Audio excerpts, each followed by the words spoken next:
Welcome to Eye Level to High Level, where real talk meets real results. I'm Jimmy Rios, and each week we break down the mindset, money moves, and strategies you need to elevate your life and business. Let's level up.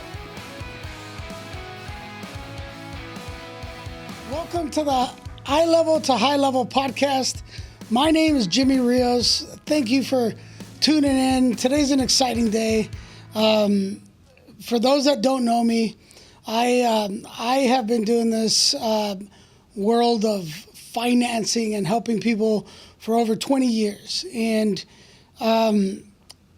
everything that I've done to this point has been on the thought process of helping others. And, you know, we built a little bit over a year ago, we built a dynamic program that we call the Eye Level to High Level program. And you know, in a very,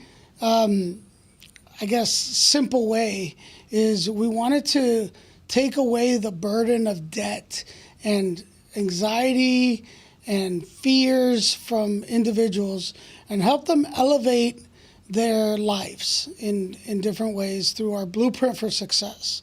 And today we have the opportunity to talk to a good friend of mine, Cesar Lupercio, who not only was he one of the pioneers inside of our program, which he'll be in the program a year at the end of August, but he showed through his journey of grit, transformation, and purpose what can happen when you let yourself be led by somebody and that you listen and that you have that determination to want to do better.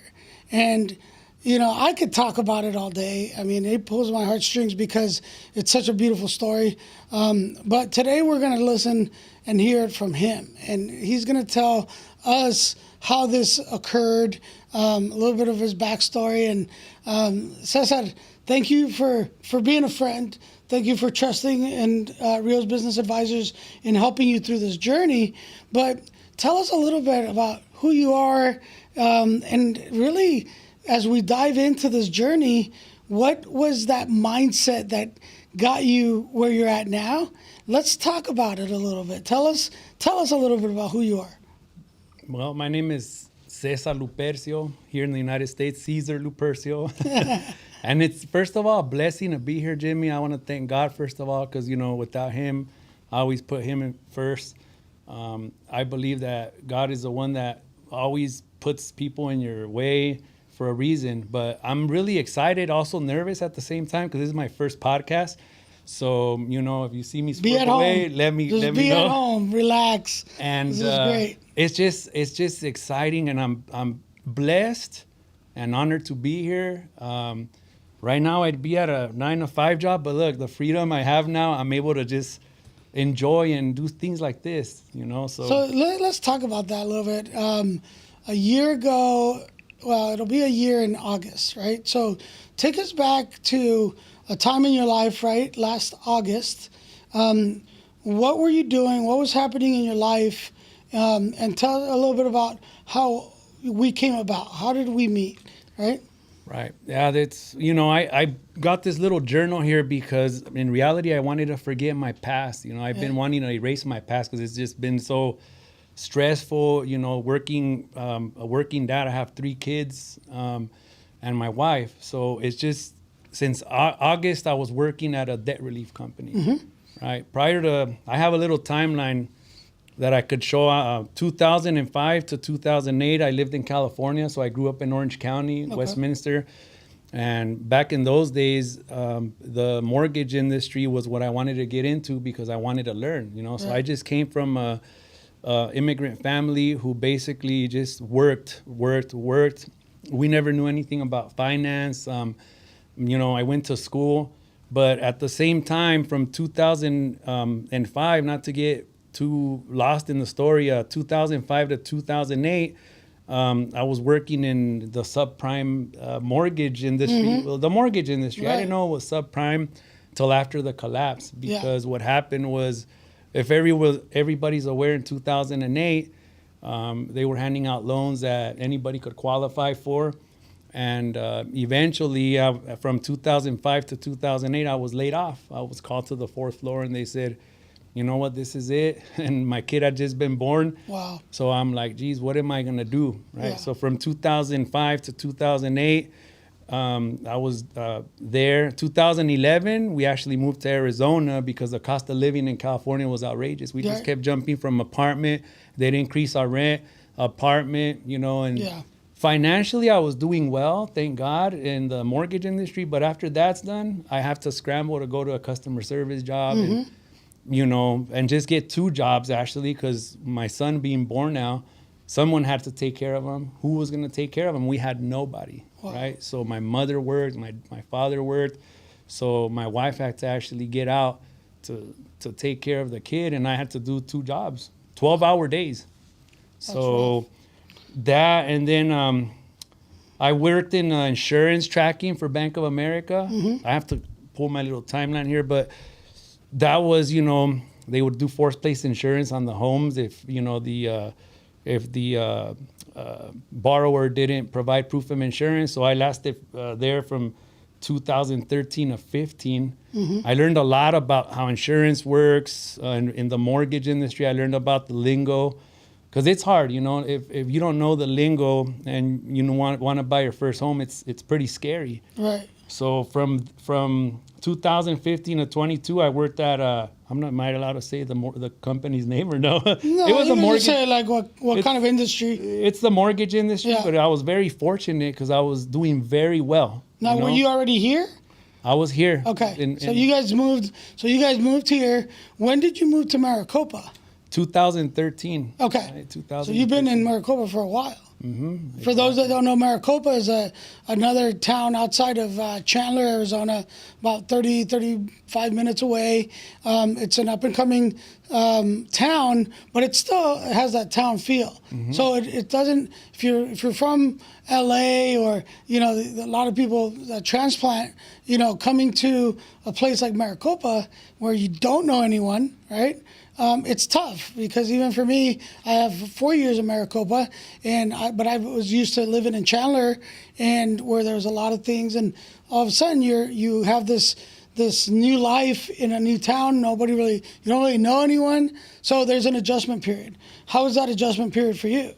Well, it was moving from California to Arizona. At first, it was hard because my wife didn't like the heat. Yeah. You know, but I saw the cost of living. If you go to the difference from California to Arizona, you know, back then it was $1,500 for a 2-bedroom apartment. So I first moved to Gilbert, renting $675 apartment, 2 bedrooms, 2 baths, washer, dryer. What in Cali would have been $2,000. Right. It even had swimming pool. So it was like a blessing. And from there, it took me a couple of years because I was a contractor. They didn't hire me direct at Bank of America until afterwards. I became directly hired. And from there, I decided, you know what? My wife's like, we should get a house. But I'm like, how am I going to get a house over here? You know, like with the income, I was lucky because I was working 12-hour days. So, and that never stopped. They literally gave us overtime. So that got me to qualify for my first home, and I left Gilbert, and it was dead in Maricopa. There was nothing. Nobody wanted to go. Everybody. Well, Maricopa's only about 20 years old, really. So now you bought a house. You're a homeowner. You're basically trying to live this, what we call the American dream, right? That's it. You now have what, 3 children? 3. Okay. Yes. So you got 3 children. Do you have any pets? A dog, which actually, it's an interesting story. I named Himito. But you didn't have a dog then. We had one that died, okay. actually. But then afterwards, my wife didn't want any more pets. So you're living the American dream, but there's like, tell us, were you happy at that time? I mean, you have the house. Yes. Right? You have your cars. I had one vehicle which had no AC, a Camaro. Okay. And I had we still have the 2008 Toyota RAV4. Right. So your wife is working now? Right now? No, I mean at that time. At that time, no, it was just me because now we had Isabella, our other daughter. Okay. So now we have 2 kids, so my wife has to stay home. I have to work 12-hour days just to make the That's mortgage right. payment. 12 hour and 12-hour so days. I always talk about you know, balancing or adjusting your life to the golden handcuffs, right? In our structure, there's going to be those that have jobs, right? Then there's going to be those that will go and become self-employed. Then there's others that will develop a system of sorts that basically gets them money, and then that money makes money, right? That's the Robert Kiyosaki cash flow quadrant equivalent, right? So you're living right now in you bought your house, you working 12-hour days, you have benefits, I'm assuming, right? Yes. In the jobs.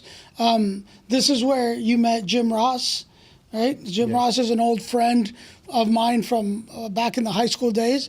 I'm 49, so over 30 years, right? And I hadn't talked to Jim in a while, at least 15, 20 years. And then you worked for Jim.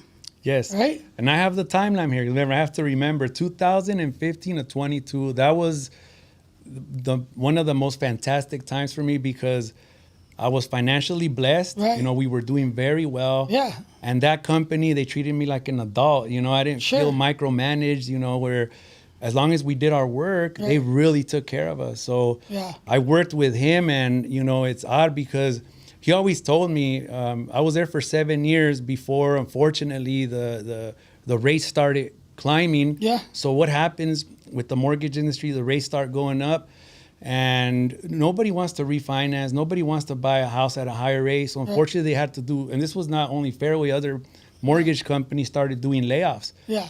So I was really freaked out. I was like, what am I going to do? And so, you know, I got the bad news, but, you know, I never took it as bad news. I just said, you know what, it is what it is. God has something else maybe. So and you got laid off. I was laid off, and Jim said, hey, Cesar, I'll always remember you, you know, because, you know, I was very faithful. I worked very hard, you know. And he always said, I'll keep you in mind, you know. And it's odd because when COVID hit, that's when we were doing very well with the loans. It was 2020. Yeah. So we were doing loans. That was disclosing 20 to 30 loans a day. Wow.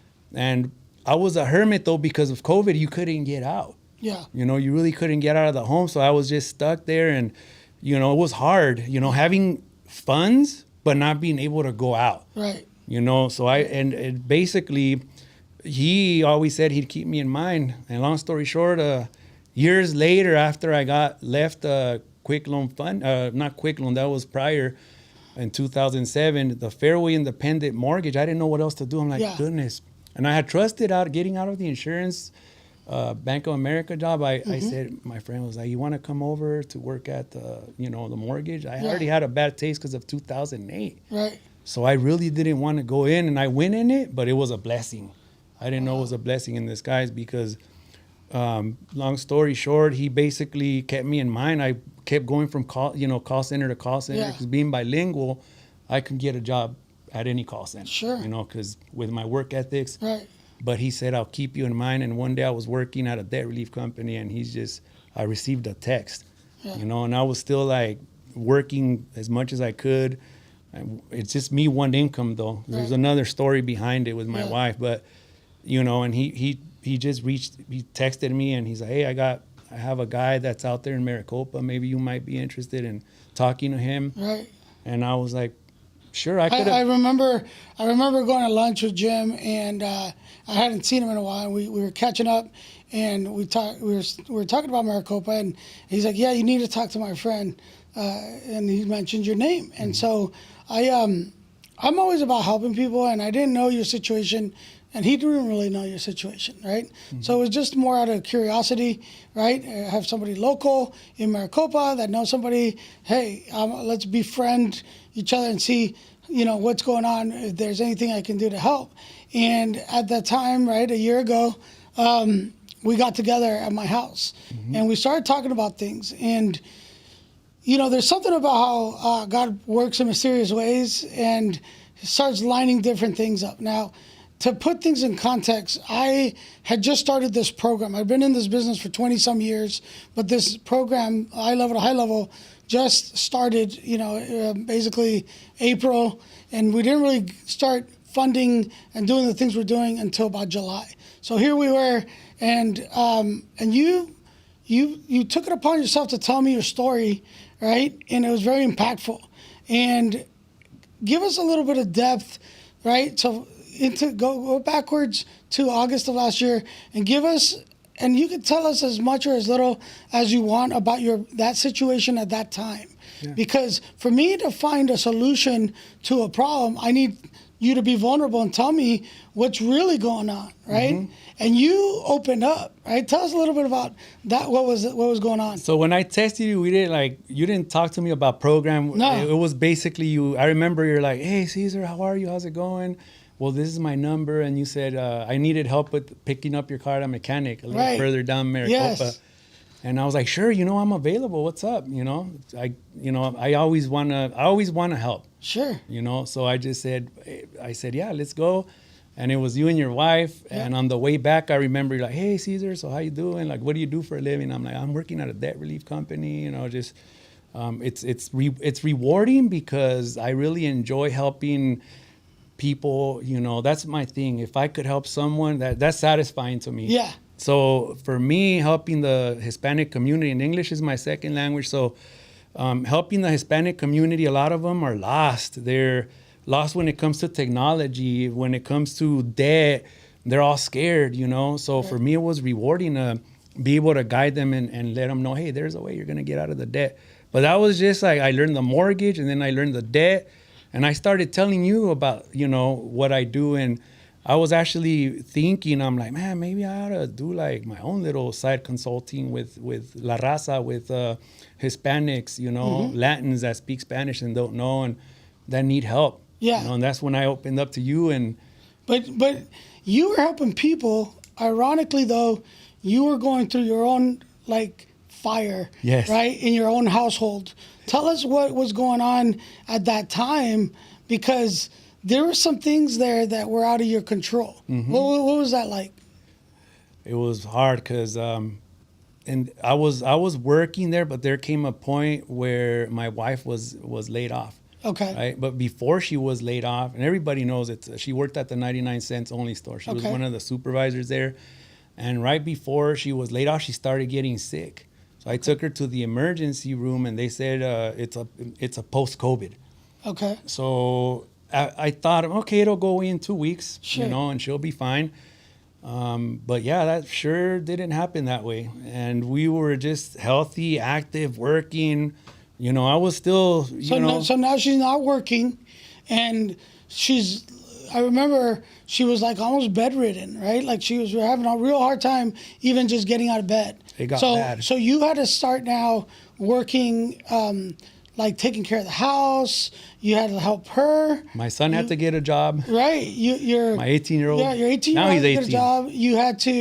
You were still working. Mm-hmm. Now, at least you were able to work at home, which, Maricopa was 45 minutes away, from Scottsdale or Chandler. So at least you had that, but you have a lot of responsibilities now. You have a lot of things. And if you're anything like many couples, right, we depended on each other's incomes to make ends meet, right, to pay the bills, right? So now you're faced with all these uncertainties, these fears. Tell us about your credit at this time. So it's odd because when I was at Fairway, everything was going well, right? And eventually afterwards, I ended up filing bankruptcy. Wow. Right? And that lasted for 2 years before I can I remember it was 2 years before I can get a loan. Yeah. So there was a rule, I think, with FHA, if you've been in Chapter 7, you can basically wait 2 years or something like that to be able to do an FHA refinance. Yeah. But I'll be honest with you, there's a lot of things that I didn't bring up. After I was laid off from Fairway, I got on my knees and prayed. I'm like, what am I going to do? I have my wife. I have kids. This was prior to her getting sick. I'm like, how am I going to be able to, take the kids to school? Right. How does that work? Yeah. Right? Because you basically have kids now. You have to drop them off. It's not like you have to drop them off at school. And if you don't, I don't have any family here. Yeah. So basically, how am I going to do it to be able to juggle everything, losing my job? My wife was working at 99 cents only still. So I was the one that had to take the kids to school, unemployed, and then trying to figure out how am I gonna do things, right? Right. The medical debt got so bad though that it pushed me to file bankruptcy. I was still paying everything. Right. But the lawyer said, you're bleeding yourself to death. Uh-huh. So So then the roles got reversed because like then you were working and then she got sick and unemployed. So you guys both in a matter of a very short period of time almost role reversed but the situation didn't get better, right? Because when you build a debt, a mountain of debt, when you have the uncertainties of all that, and you have the insecurity, right? We always think we have a job, we're secure, until you don't have a job, right? That now, so it's a false sense of security for a point. So at this point, what was your moment of desperation? Like when did you start really feeling the squeeze, right? Because men have a tendency to not be very expressive with their emotions. We will do whatever it takes to show that poker face and, never let them see you cry, that old maybe Latino machismo that goes with things that, I'm my own man, ego kicks in, we're going to figure it out. But at what point in your life, through all this things that were happening, did you start feeling like I need to hit this button, this red button? Yeah, it's hard. And I know I go back and forth a lot to the stories, but we got the refinance. Everything was well. She got sick way after. Yeah. So you started tapping in the equity? So basically, when she got sick, I didn't qualify for anything. I had done an equity loan prior to the bankruptcy just to pay off debt. Right. But at that point, I didn't qualify for anything. I had the bankruptcy. My credit was shot. Yeah. I really had no way. So it was very difficult. I really didn't know. So what I was did you gonna do. adjust your lifestyle? Did you guys have to start cutting in different things? Everything. I just had to I even had to basic. ask to borrow money Right. from my parents. It's sad to Which is say, hard. but Yeah. who wants to say I had to borrow from my parents, Right. right? But I'd rather do that and humble myself and in return, if I could ever help them, that's why we're there. Us, I think the Hispanic community, the parents don't want to leave their kids down, and I'm blessed to have them alive to be able to help me, right? Right. But Now, I got off that question you asked me. So I remember we were sitting in my living room, and I started talking to you about the possibility of helping you do something that could possibly help you, right? Now, remember, in context, our system and our program was still very young, right? So we didn't have a lot of depth of testimony in being able to really, with authority, say, yes, we're going to get you out of debt. We're going to do this, and this. But I had planted a vision of what could be done, because this was the whole reason that I built this program, the eye level to high level, was to educate and to take the burden of debt off the individual and help them through education and all the different tools that we use to elevate you and get you to the next level, right? So I remember in my proposal, when I sat with you, you were thinking of selling the house. You were like, because you said to me, Jimmy, my credit is shot. I can't get any more credit. I don't know what to do. We're realtors, so can't you help me sell my house? And I said, no. I said, we're not going to do that. I said, we're going to find another avenue, and we're going to help you with that. And I remember planting the seeds of thought, where I said, okay, how we're going to do it is we're going to get you a loan on the asset, the real estate. And you didn't think that could be done because of your credit. the bankruptcy, Right? my The credit bankruptcy. was like under And then at the 500. same time, I said, we're going to also fix your credit in the process, right? Because this isn't just about just giving you more money to give you more money. There has to be an actual process to help you alleviate the burdens that you've been through and better yourself. So if we could fix your credit, put you in a better position, then what happens, right? So I remember we got $50,000 Yes. from our hard money, private money lender. He didn't look at your credit. He didn't judge you. He went basically off of what I presented, right? Which was how much you owed and what the house was potentially worth. That was it. No appraisal needed, right? Right. And what did we do? We took half of that money, and I said, put that money aside, right?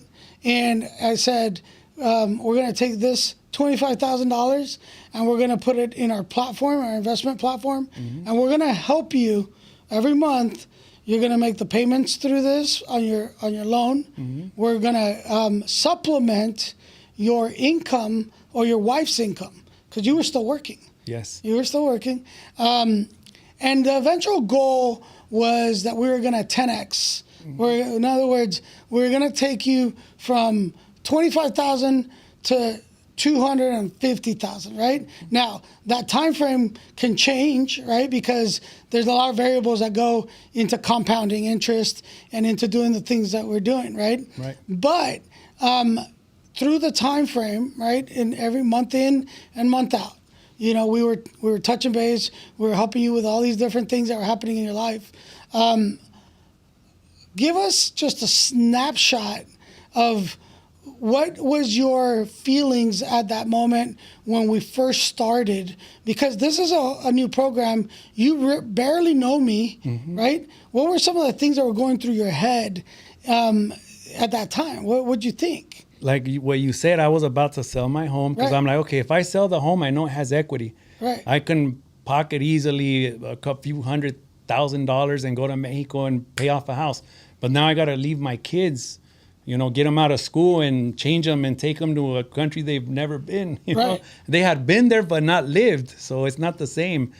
So I was trying to figure, like when you presented the program to me, I remember I went to your home and you said, look, this is what I do.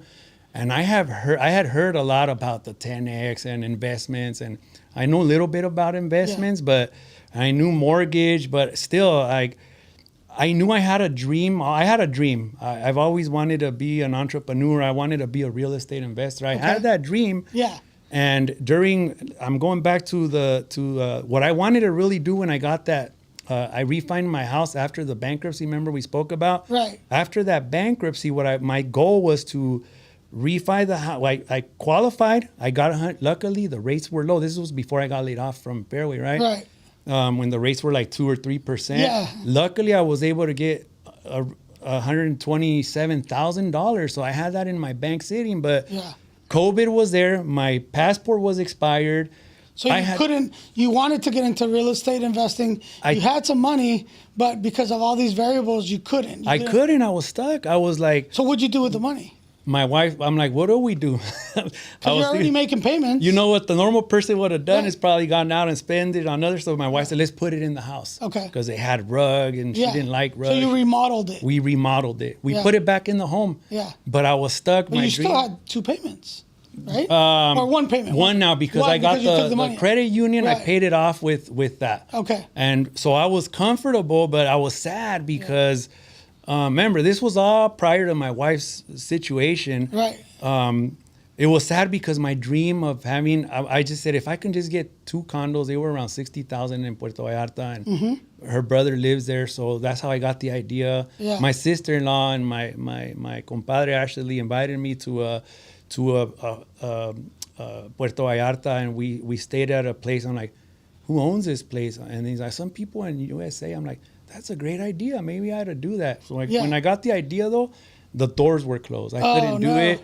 So it broke my heart because those $60,000 condos are now $240,000. Right. And, that's what happened. That was my dream prior. So you lost an opportunity. I lost an opportunity. At a point in your life where you probably could have, but because of some of the variables out of your control, you had to pivot and adjust and basically bite the bullet, right? Because at this point, the money's gone. You have a beautiful house, right? You still have a job, right? So there are some benefits and some things that are happening, but really your dreams kind of shattered, right? It shattered. And not only that, I'm kind of glad. I think God works in weird ways because if that wouldn't have happened, I really didn't know how to manage or do anything. And my wife was like, well, my brother's not going to be able to help you. He's busy.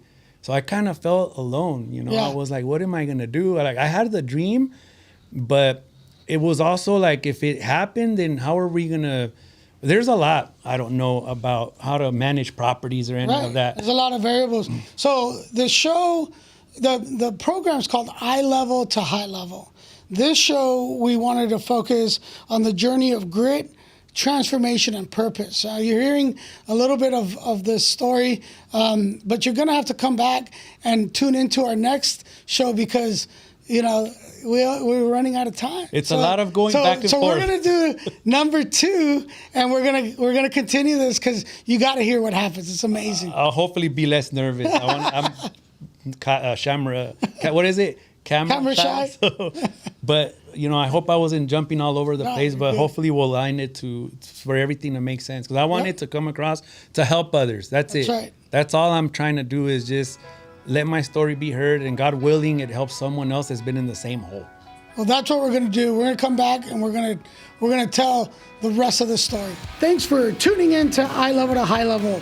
If you're ready to rise above the average, subscribe, share, and follow us for more ways to take your grind to greatness.